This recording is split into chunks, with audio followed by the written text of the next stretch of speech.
ఇంకా mega DSC ద్వారా 16,000 ఉపాధ్యాయుల పోస్టులు భర్తీ చేశాం. 6,000 పోలీస్ పోస్టులు భర్తీ చేశాం. ఆనాడు యువగలంలో నేను హామీ ఇచ్చానే, ప్రతి ఏడా జాబ్ క్యాలెండర్లని 10,000 ఉద్యోగాలతో సింగిల్ జాబ్ క్యాలెండర్ విడుదల చేసింది కూడా మన ఎన్డీఏ ప్రభుత్వం. ఇవన్నీ మీకు ఎందుకు చెప్తున్నానంటే, అధికారులకు వచ్చిన తర్వాత మనం కొంచెం రిలాక్స్ అవుతామండి. చేసే పనులు మనం చెప్పుకోం. మనలో చైతన్యం రావాలి. మనం ఒక పెద్ద కుటుంబం. నేను ఎన్నో మాటలు చెప్పా. ఆనాడు ప్రతిపక్ష పార్టీతో ఎంత పోరాడానో దానికన్నా 3 రెట్లు ఎక్కువ తెలుగుదేశం పార్టీలో నేను పోరాడా. పార్టీలో రావాల్సిన సంస్కరణల కోసం నేను పోరాడా. జిల్లా వ్యవస్థ నుంచి పార్లమెంట్ వ్యవస్థ తీసుకురావాలని పోరాడా. 2 సంవత్సరాలు పట్టింది సంస్కరణ తీసుకొచ్చేదని. కానీ ఏనాడు బయటకు వచ్చి నేను మాట్లాడలా. ఏమున్నా 4 గోడల మధ్యన మాట్లాడా. అధ్యక్షుల వారితో చర్చించా. పాలిట్ బ్యూరోతో పోరాడా. నమ్మకున్న సిద్ధాంతం సాధించే వరకు నేను వదిలిపెట్టలేదు. ఇదే మీ అందరికి ఎందుకు చెప్తున్నానంటే, మన మధ్యలో సమస్యలు ఉంటాయి. మనది ఒక పెద్ద కుటుంబం. మీరన్నా నన్ను కన్విన్స్ చేయాలి, లేదంటే నేనన్నా మిమ్మల్ని కన్విన్స్ చేస్తాను తప్ప అలాగే ఇంట్లో పడుకుంటే మటుకు నేను ఊరుకోను రాబాయ్. నేను ఊరుకోను. భూపేష్కి మంచి ఒక కర్ర కూడా ఇస్తా. ఎందుకు కలగాలి? ఇది మన పార్టీ రాబాయ్. పోరాడదాం, మాట్లాడుకుందాం, చర్చిద్దాం. భూపేష్ ఉన్నాడు, నియోజకవర్గ ఇన్ఛార్జ్గా ఉన్నాడు, పార్లమెంట్ పార్టీ అధ్యక్షుడిగా ఉన్నాడు. సవితమ్మ గారు ఉన్నారు ఇన్ఛార్జ్ మార్చులుగా. శ్రీనివాసరెడ్డి గారు వచ్చారు జోనల్ కోఆర్డినేటర్గా. అందరూ మన కోసం పనిచేసేవారు. పార్టీ సిద్ధాంతాలు నరనరాలు తెలిసినవారు. సో 4 గోడల మధ్యన పోరాడదాం, చర్చించుకుందాం. కానీ బయటికి వెళ్ళినప్పుడు ఒకే నినాదం, జై తెలుగుదేశం, జై చంద్రబాబు గారు. వేరే మాట మన నోరు నుంచి రాకూడదబ్బా. కానీ అలాగే ఇంట్లో పడుకుంటే నష్టపోయేది ఎవరు? ముందల మనం, తర్వాత రాష్ట్రం. ఇప్పుడు అంతా బాగుంటుంది. పోలీసులందరూ సెల్యూట్లు కొడుతున్నారు. మనం ప్రతిపక్షంలో ఉన్నప్పుడు కేసులు పెట్టింది ఎవరబ్బా? మర్చిపోయినామా? అది గుర్తుపెట్టుకోవాలా. హెచ్ఎం గారికి బాధ్యత పెట్టా. 2019 నుంచి 24 మధ్య దొంగ కేసులన్నీ తీపిచ్చే బాధ్యత. ఇప్పటికీ 80% కేసులు తీపిచ్చాం. మిగిలిన కేసులు ఏమిటో నాకు చెప్పండి. ఆ కేసులు కూడా తీపిచ్చే బాధ్యత మన ప్రభుత్వం తీసుకుంటుంది. కలిసికట్టుగా పనిచేయాలి. కలిసికట్టుగా మనం నమ్ముకున్న సిద్ధాంతాల కోసం మనం పోరాడాలి. ఎందుకంటే ఈ మధ్యన చూస్తున్నా రపరప్ప అని బోర్డులు పట్టుకుంటున్నారు. అరే నువ్వు రపరప్ప అంటే భయపడే వాళ్ళు ఉన్నారా ఇక్కడ? ఎందుకు భయపడతాం మేము? అరే మీ నాయకుడిని చూసాం, మీ నాయకుడు తండ్రిని చూసాం, ఎవడేం పీకలేకపోయారు మమ్మల్ని. రపరప్ప సినిమా చూపిస్తారంటున్నారు. రపరప్ప ఎండ్ కార్డ్ వేసే బాధ్యత నేను తీసుకుంటున్నానని కార్యకర్తలందరికీ తెలియజేస్తున్నాను. అరే ఎర్ర బుక్ అంటే భయపడుతున్నారబ్బా. ఎర్ర కార్డు చూస్తే కూడా భయపడతారు. ఈ ఎర్ర కార్డు చూస్తే కూడా భయపడతారు వాళ్ళు. ఏమంటే ఎర్ర బుక్ రాజ్యాంగం అంటున్నారు. ఎస్, నేను యువగలంలో చెప్పా. ఎర్ర బుక్ పట్టుకుని తిరిగా, ఊరూరు చెప్పా. మీరు చేస్తున్నారు అరాచకాలు, చట్టాలను ఉల్లంఘించి ప్రజలపైన, కార్యకర్తల మీద కేసులు పెట్టారే, మిమ్మల్ని వదిలిపెట్టామన్నావు. నేను ఎట్టి పరిస్థితుల్లో వదిలిపెట్టాను అని కూడా వాళ్ళకి సభాముఖంగా తెలియజేస్తున్నాం. వాళ్ళ కార్యకర్తలు వస్తే ఒకటి అడగండి, అసలు మీ నాయకుడు ఎక్కడుంటాడబ్బా అని.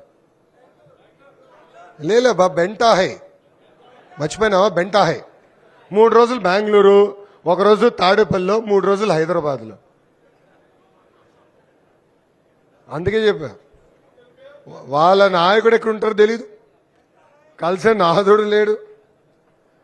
వస్తాడు ప్రెస్ మీట్ కింద మనకు మంచి మెటీరియల్ ఇచ్చి పోతాడు. అలా ఉంది పరిస్థితి. సో మనం కలిసికట్టుగా పోరాడాలి, మనం మాట్లాడాలి. లేదంటే ఒక అబద్ధం ఎంత బాగా చెప్తాడు చూడండి. ఆయనకి సిసిడి జబ్బు ఉందండి. సిసిడి, క్రెడిట్ చోరీ డిసార్డర్ అంటారు. అంటే క్రెడిట్ చోరీ జబ్బు. ఏమంటే మా నాన్న ఉత్తరం రాశాడు, మా తాత కల్లోకి వచ్చింది, నేను ఆత్మలతో మాట్లాడే కనుక కంపెనీలన్నీ వచ్చినాయని చెప్పే పరిస్థితి. ఎన్ని అప్రమత్తంగా ఉండాలా, ప్రజల్లో చైతన్యం తీసుకురావాలా. ఎవరు ఊహించిన విధంగా కంపెనీలు ఈరోజు ఒక జమ్మలమడు నియోజకవర్గానికి వస్తున్నాయి. రాయలసీమ స్టీల్ ప్లాంట్ 2029లో రాయలసీమ స్టీల్ ప్లాంట్ పూర్తి చేసి తెలుగు జాతికి అంకితం చేసే బాధ్యత ఎన్డీఏ ప్రభుత్వం తీసుకుంటుంది. గండికోట నిర్వాసితుల్ని ఎవడో ఆదుకోవాల్సిన అవసరం ఉంది. భూపేష్ కూడా కార్లు వచ్చినప్పుడు నాకు గుర్తు చేశాడు. ఎందుకంటే వాళ్ళని యువగలం పాదయాత్రలో కూడా కలిసా. కొన్ని ఆర్థిక ఇబ్బందులునే కనుక కొంచెం ఆలస్యమైంది. అది తప్పనిసరిగా గౌరవ ముఖ్యమంత్రిగా దృష్టికి తీసుకెళ్లి నిర్వాసితులకి న్యాయం చేసే బాధ్యత మేము తీసుకుంటామని ఈ సభాముఖంగా భూపేష్ గారికి తెలియజేస్తున్నాం. అంతేకాదు ఈ పవిత్రమైన గడ్డపై, ఈ కడప గడ్డపై నేను ఆనాడు మిషన్ రాయలసీమ అని హామీ ఇచ్చా. పెద్ద ఎత్తున హార్టికల్చర్ తీసుకొస్తానని చెప్పా, పెద్ద ఎత్తున పరిశ్రమలు తీసుకొస్తానని ఆనాడు హామీ ఇచ్చా. ఇచ్చిన హామీ మేరకు 1,00,000 కోట్ల అవుట్లేతో రాయలసీమని ఏకంగా హార్టికల్చర్ హబ్గా తీర్చిదిద్దే బాధ్యత త్వరలో మేము తీసుకుపోతున్నాం. కార్లు పరిగెత్తిచ్చాం. ఇప్పుడు ఏకంగా ఫైటర్ జెట్లు కూడా ఇక్కడనే రాయలసీమలో తయారు చేయబోతున్నాం.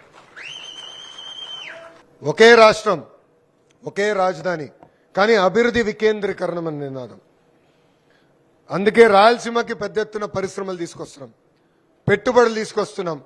ఇక్కడున్న నిరుద్యోగ యువకులకి ఉద్యోగాలు కల్పిస్తున్నాం. ఇది ప్రజల్లోకి తీసుకెళ్లాల్సిన అవసరం ఉంది. ప్రజల్లో చైతన్యం తీసుకురావాల్సిన బాధ్యత మనందరిపైన ఉంది. ప్రభుత్వం కొనసాగింపు అనేది చాలా చాలా అవసరం.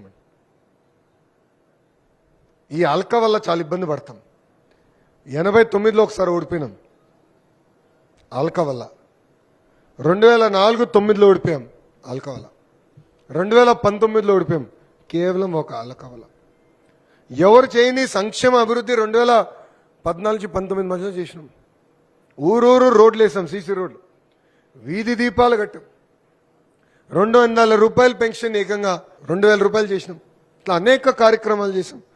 అడిగిన అందరికీ డ్రిప్ ఇరిగేషన్ ఇచ్చాం, బిందు సేద్యం ఇచ్చాం, రైతు రథాలు ఇచ్చినాం. కానీ అలిగాం. ఎందుకు అలుగుతాం? భూపేష్ నన్ను సరిగా పలకరించలేదబ్బా, భూపేష్ కూర్చేయలేదురా, మరి ఇంటికి వెళ్తే కాఫీ టీ ఇవ్వలా, అంతే అడుగుతాం. అందుకే కారులో వస్తూ వస్తూ భూపేష్కి ఒక మాట చెప్పాను. నేను బడ్జెట్ సమావేశంలో 13 రోజులు శాసనసభ్యులందరినీ కలిసా, వాళ్ళ కుటుంబాలతో. ఒక్కొక్క రోజు 2 పార్లమెంట్లో ఉన్న ఎమ్మెల్యేలు, ఎంపీలు, వాళ్ళ కుటుంబ సభ్యులను కలిసా. సుమారుగా 60 మంది కూర్చుని రాజకీయాలు తప్ప అన్నీ మాట్లాడుకున్నాం. రూల్ పెట్టా, రాజకీయాలు లేదు, కంపల్సరీ కుటుంబం పరంగా కూర్చోవాలి, అంతేగాని మగవాళ్ళు ఒక సైడ్ ఆడవాళ్ళు ఒక సైడ్ కూర్చుంటే ఒప్పుకోనని చెప్పా. ఎందుకు చెప్తున్నానంటే మనం ఒక కుటుంబం అండి. సంక్షేమ అభివృద్ధి చేయాలి కాదనట్లా, కానీ మానవ సంబంధాలు పెంచుకోవాలి, బంధం పెంచుకోవాలి. నేను భూపేష్ కూడా చెప్తున్నా, మీరు కూడా వెళ్ళండి, గ్రామాలకు వెళ్ళండి, కార్యకర్తలు కలవండి, పిచ్చాపార్టీ డిస్కషన్ చేయండి, మానవ సంబంధాలు పెంచుకుందాం. మీరు మంగళగిరిలో చూశారు, 1985 తర్వాత గెలవని నియోజకవర్గం.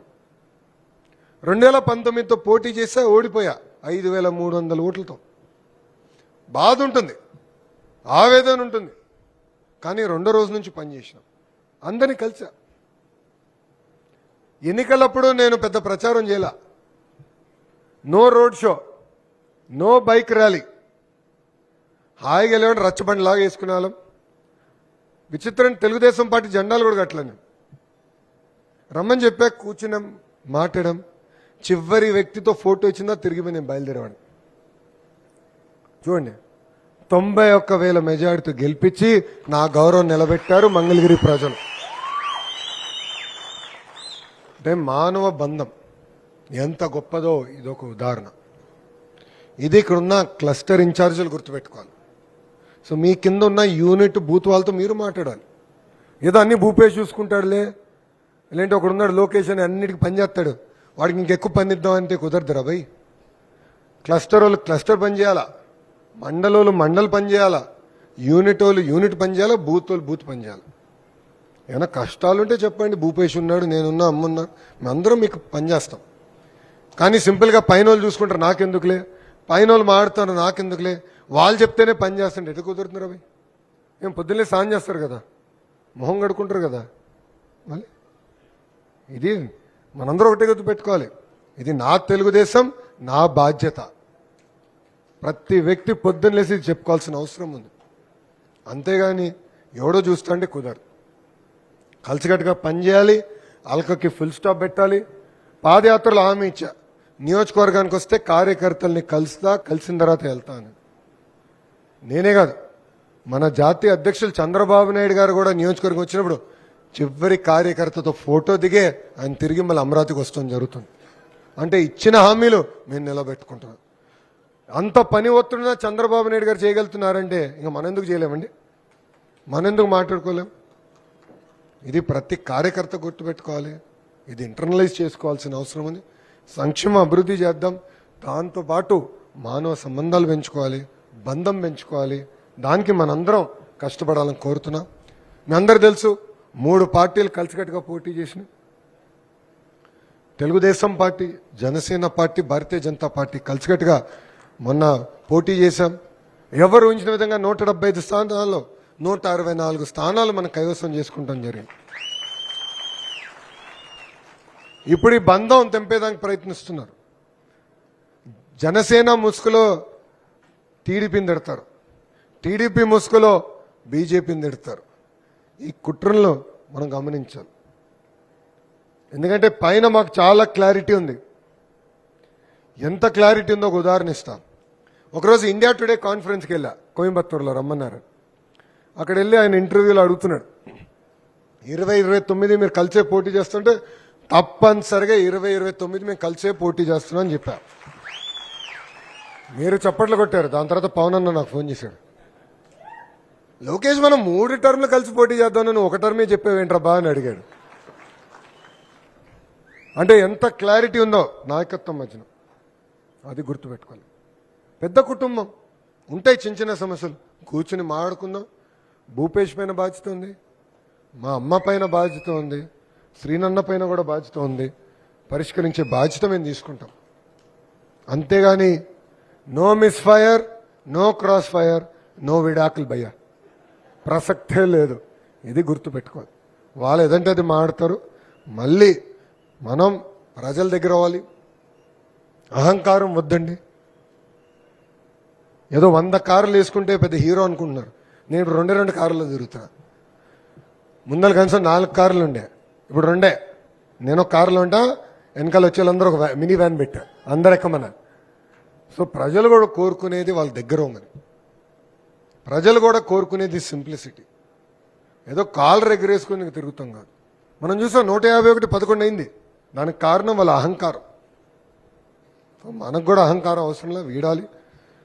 ప్రజల్లో మమేకేమవ్వాలి, ప్రజల్లో చైతన్యం తీసుకురావాలి.